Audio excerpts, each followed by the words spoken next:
Hi everyone, my name is Jody and I want to welcome you back to my channel.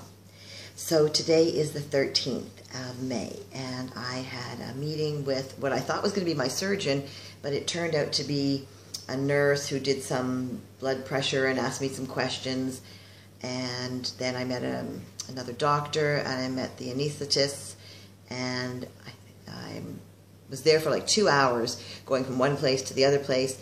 And they looked at all of the tests that I had done, like the blood and I don't know, everything else that I had done. So it was all good. And I'm set to go for surgery still on the 30th. Nothing's changed. They do want me to come into the hospital on the 29th and check in. And I don't know why they like to do that, but I guess they like to make sure that their patients are there and ready to go. And that's fine with me. It doesn't really matter. I mean, let's face it, I'm not going to get any sleep the night before anyhow, so I might as well be in the hospital where someone else is making my food. I'm in the process of organizing things that I need to do for around the house, so if a friend comes to stay with me for the first few nights that I'm home, I'll have the bed ready. I'll have the clothes that I'm going to be wearing, things for the animals that I need to do to look after them, have that ready. Make sure I have all my medication for the month so I don't have to be running out at the last minute to get that. I was also, on all of the videos that I've watched, the girls all talk about this garment called the faja garment. It's a compression garment that you wear after your surgery. And it's an important garment because it really helps to hold you all in and make sure that it's tight and keeps the shape and helps to keep the swelling down as well. So it's a really important thing, and I guess they put it on during, or just I guess at the end of your surgery, just before you wake up, you're in that garment. So here, and maybe because I'm not paying for the surgery, so I have to get my own garment, but a lot of the girls said that they got garments if they had paid, and then they got more garments after that they had to buy on their own, whatever. Anyhow, I happened to have one, and he said that was fine. A lot of girls, after a while, they start to wear Spanx, and I have some Spanx or knockoff Spanx or something like that that should be good too. So I'll be doing that. And I was just like, this is like, I can't believe it. It's getting so close. And the few things that I really wanted to get, I'm not going to get a recliner because I don't really think that it's something that's available to me here. Sort of blah. It's not available to me here. But I think that the renting, or I guess buying, not renting, I'm going to buy like a toilet seat that sits higher up. So when you are home from the hospital and you have to bend down, you don't want to go too far because your core is not going to be of any use to you. That part of your body, you want to be so careful. It's all going to be in the legs and the arms and things like that. So I'm really hopeful that that kind of thing will be good. And I have a friend, and he does some volunteer work at a place where you can buy them. So he's going to check out the prices for me, and I got a price at another store. We're going to do a little comparison, and I'll buy one. I mean, let's face it, it's going to be something I'm only going to use for a very short time, and I don't really want to rent a toilet seat. Better to spend the money and buy one, and I guess so it'll be raised up high enough for me to use comfortably.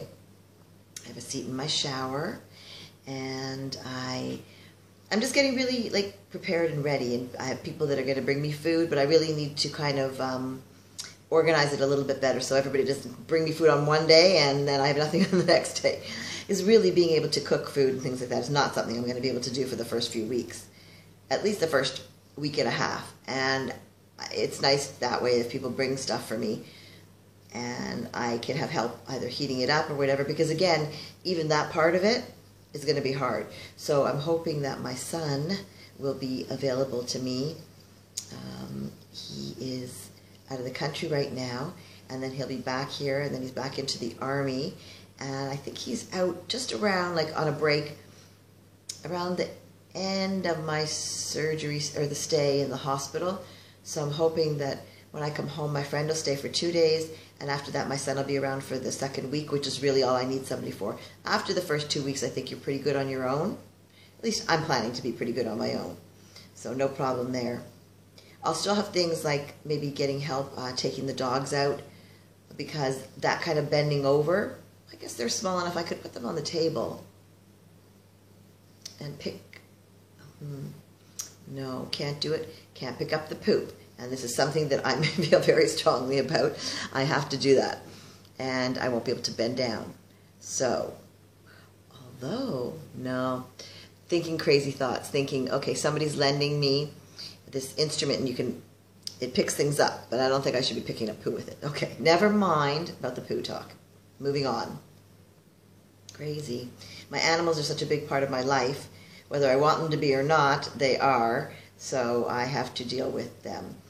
My dogs are very small, and so they can be inside, and I can just put down paper for them to go on, and between that and the balcony, they'll be in and out of it, and they should be fine, and I'll have someone check on them, feed all the animals while I'm in the hospital, and when I come back, I'll still need someone to do those kind of things. So people always talk about, oh, you know, when you have a small child, it's so hard. Okay, no small child, small animals. Animals I have, and there's so many of them. I don't want them jumping on me, and they love when I pick them up, and some of them can't jump up on the couch and things like that by themselves, and normally I pick them up. I won't be able to do it. So it's going to be a problem. I'm going to have to organize like little things, like my dog Rocky. He is a Palm Chihuahua, and he's very small. He weighs about like 2 pounds or something.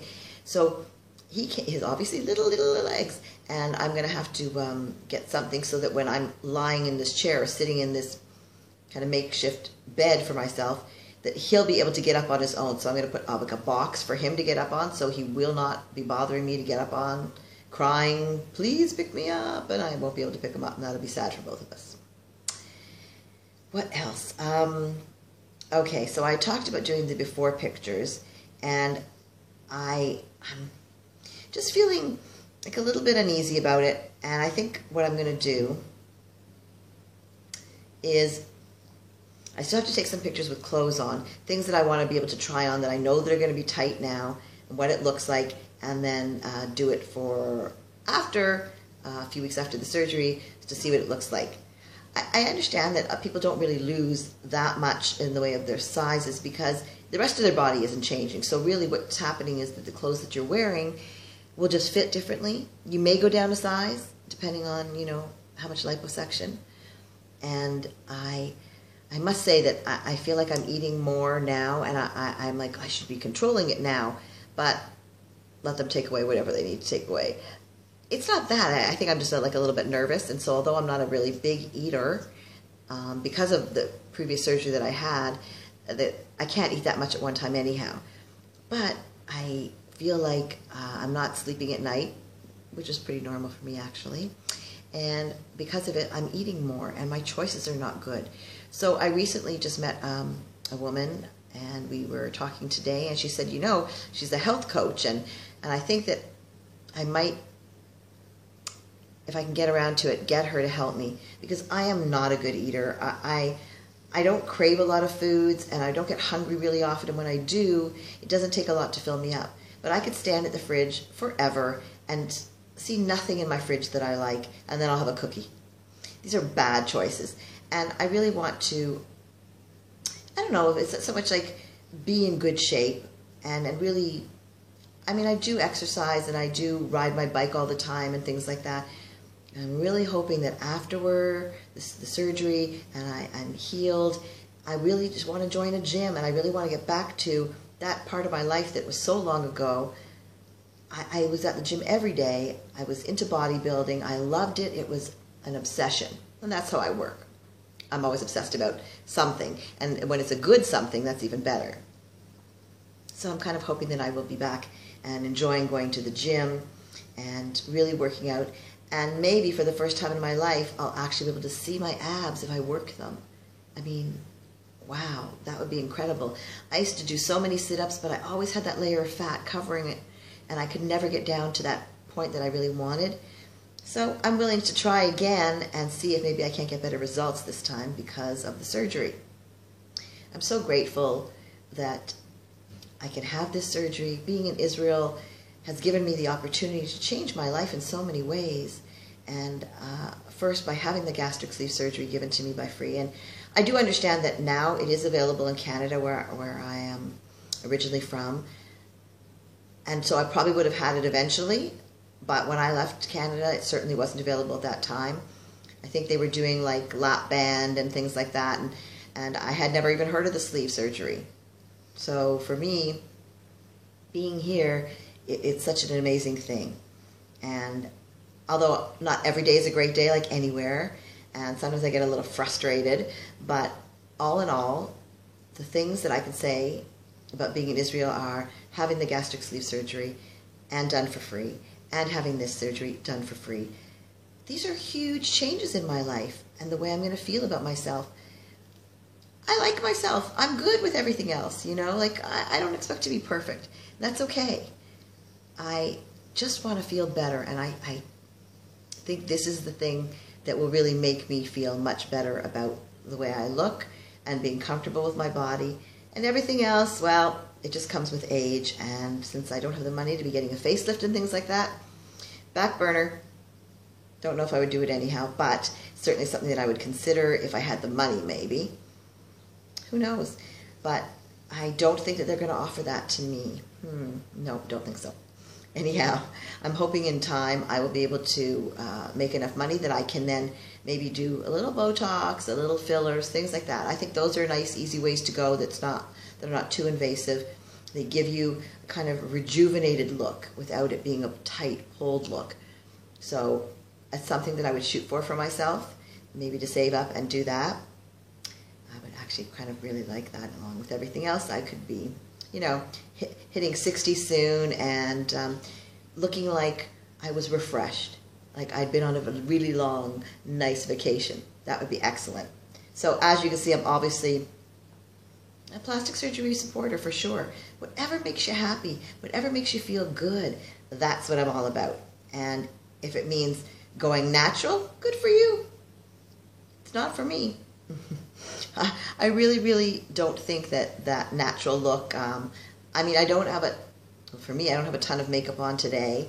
I have a little bit of color from the sun, and I really feel like that's okay. This is about, well, I usually put on more makeup, and I just thought I was going to, but then I just thought, you know what, it's late at night here. And so I hope that the video comes out clear enough because I'm using fake lighting instead of daylight. But I also, looking at the time, and I think I want to keep the video under 15 minutes because it's easier that way to deal with it and to upload. Oh, my dog just fell off the chair. He's so little, and he just rolled off. You okay, Rocky? Anyhow, amusing animals there, like a little circus here. I wanted to just say thank you again for watching my videos, and for those of you that have written me, I really appreciate it. Sharing your story with me helps me so much, and if you want to ask me questions and as I go along, great. And I'm going to try and put in some pictures. I'm not sure what I'm putting in yet, but I will get it up and do the whole thing and hopefully post it for tomorrow. If I can get it edited and do that and get the pictures put in. Never actually added in pictures, so first time for everything. Let's see how that goes for me. I'm really hoping to do this and do it right and learn as I go along. I want to be an expert at this. I'm always watching all the YouTube videos that give advice on different things and how to do this in a better way, how to reach out to people. And it's something that I want to do. I really hope that there's somebody out there that I can help who maybe wasn't sure or is going through it or wants somebody to share it with. And that somebody could be me. So once again, thank you. I really, really appreciate it. Can you remember to subscribe for me and hit the like button? Would really, really appreciate it. It really helps me. And then I know that you're out there, and I love you for it. So thank you. Have a great day. And tummy tucks are us. Yeah, yay. I'll speak to you soon. Bye.